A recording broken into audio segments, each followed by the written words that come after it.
Okay, in the bucket of labor trafficking, when you discussed 93% being in the developing world, I actually wasn't surprised about that. I'm actually surprised that cases really do exist in the developed world. I mean, I know stuff would be, but I would have thought it'd be extremely rare just because we live in a developed, Western liberal democracy. I say outside of sex work because I understand the coercion there, but I would have thought most people could escape these situations if they didn't want to be.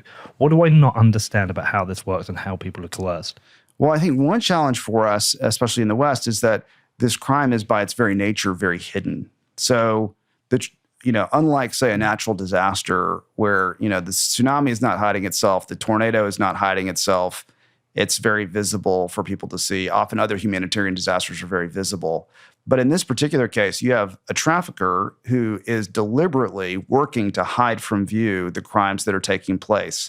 So, for instance, in labor trafficking, you may never see the person who makes up your room, cleans your room at the hotel, or you may never see the person washing the dishes in the back of the restaurant.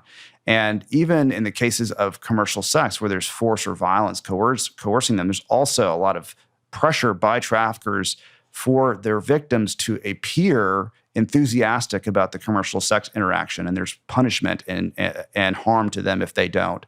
And so for that reason, it's often very, very hard for us to see. And in this tragic irony, the victims are often feel so ashamed and embarrassed by what's happened to them that they also want to hide it from view. So almost all the human actors that are involved in the process are all sort of deliberately hiding it from view. And that's why one reason why it's very hard for us to see. And we feel like, well, gosh, you travel a lot, I travel a lot. Why are we not seeing more of it? And the reason is because it's so hidden, you've really got to know how to look for it. And you've got to develop even specialization in enforcement to go out and find it. So it's one of those crimes, unlike a bank robbery where someone raises their hand and says, hey, I'm the victim of a bank robbery, crime has been committed, come let me tell you about it. You've really got to develop proactive investigative strategies to go out and find it because it is so hidden. And what are the components of the trafficking? My assumption is that there is the person who finds people to coerce and traffic, there is the act of moving people if it is required, and there is the person recruiting.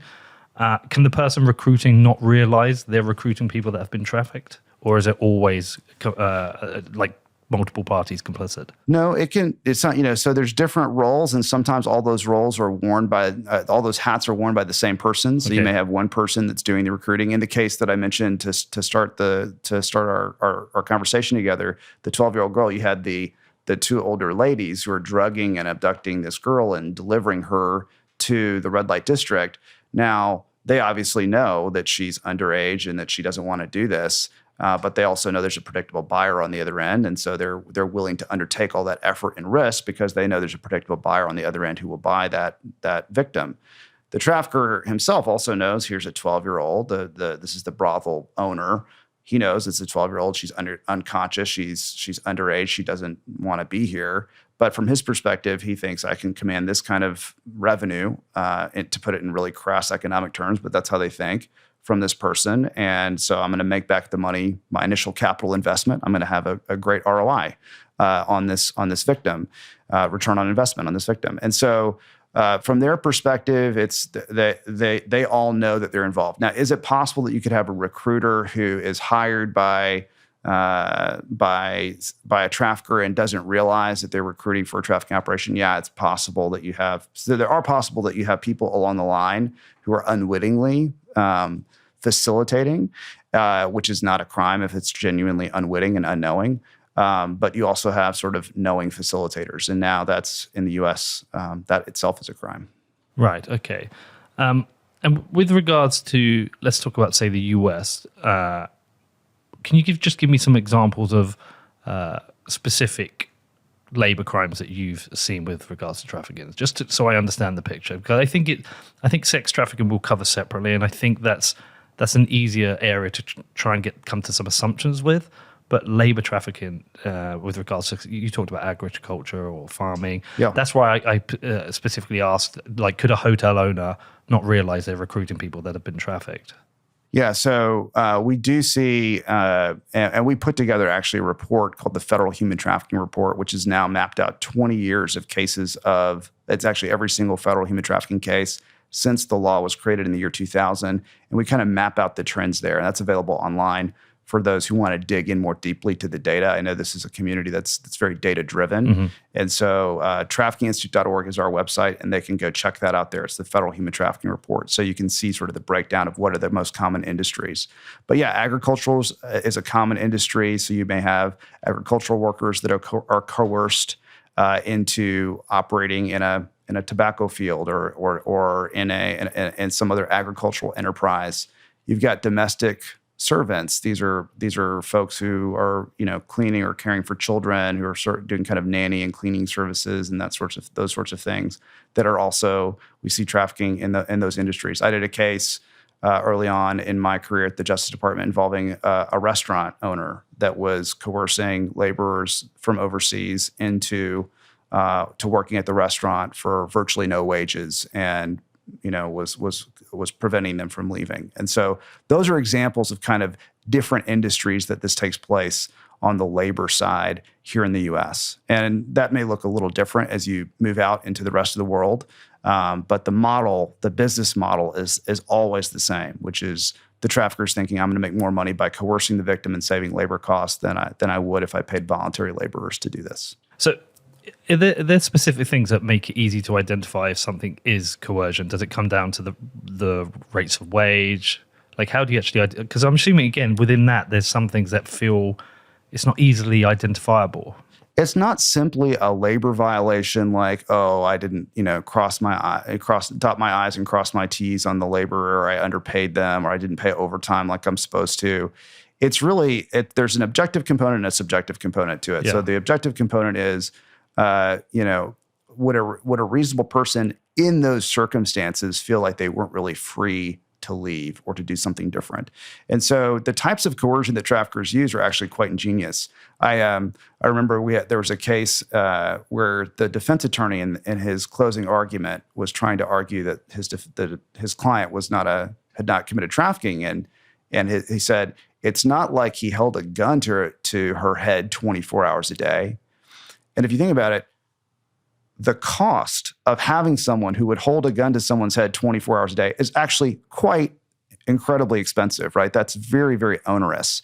And so traffickers are thinking, are there much more efficient ways that I can coerce someone?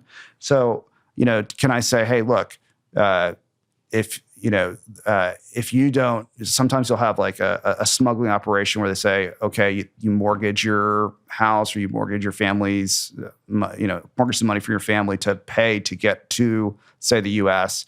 And then they say, okay, you're stuck here until you pay off this debt. And so you have this form of debt servitude.